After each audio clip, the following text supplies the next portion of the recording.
Story Edward Toneshe ni mgombea wa ubunge jimbo la Mbozi, na dhamira yangu moja ya kugombea jimbo la Mbozi ni kuwakumbusha tu wananchi wa jimbo la Mbozi kwamba haitakiwi kukosea makusudi, haitakiwi kukosea kuwapa kula wale ambao hawana dhamira ya maendeleo kwenye hili jimbo, haitakiwi kukosea kuwapa kula wale watu ambao wanajiona kama wao ndo wamejimilikisha uongozi kwenye hii nchi.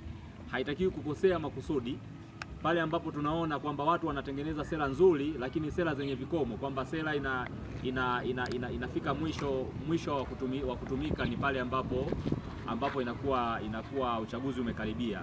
Inatakiwa tupate sera ambazo hazitakuwa na kikomo na zitakuwa na manufaa kwa ajili ya wananchi kwa ujumla. Swala la kuchukua fomu ni swala la kidemokrasia na huwezi ukamzuia mtu kuchukua fomu, lakini binafsi nadhani tumejipanga kwa ajili ya kushinda uchaguzi wa jimbo la Mbozi na hatuendi kushiriki. Tunajua tuna idadi ndogo ya wanachama, lakini tunajua pia tuna njia nyingi sana za kuweza kupata kura nyingi kwa ajili ya kuweza kupata wanachama pindi itakapofika uchaguzi. Tumekuwa tukiona baadhi ya vyama vya upinzani kwa vikitoa maneno makali sana juu ya Chama cha Mapinduzi. Pengine unadhani ni wakati sahihi wa kutaja mabaya ya Chama cha Mapinduzi ama kwenda moja kwa moja kunadi sera zenu na kuhakikisha nyinyi mnachukua dola? Inakasirisha. Unajua paka unatoa maneno makali manake ni umekasirika. Kwa zile hasira zinatokana na kwamba kuna baadhi ya vitu vinawezekana kufanyika lakini havifanyiki. Imeshakuwa ni mazoea sasa kuahidi hiki na kutokufanya, kuahidi hiki na kutokufanya, kwa sababu washatuzoea.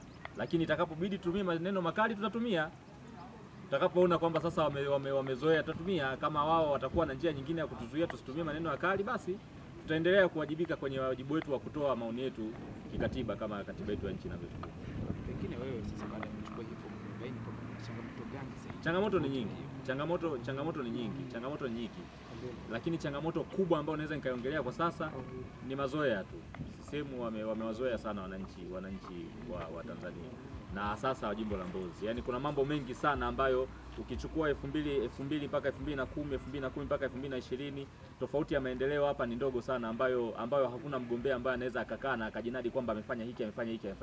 Mambo ni yale, kila kitu ni kile tangu miaka na miaka. Sasa tunataka tujaribu labda tukiingia vijana ambao tuna exposure ya kuangalia maendeleo ni nini, labda pengine inaweza ikaleta tofauti.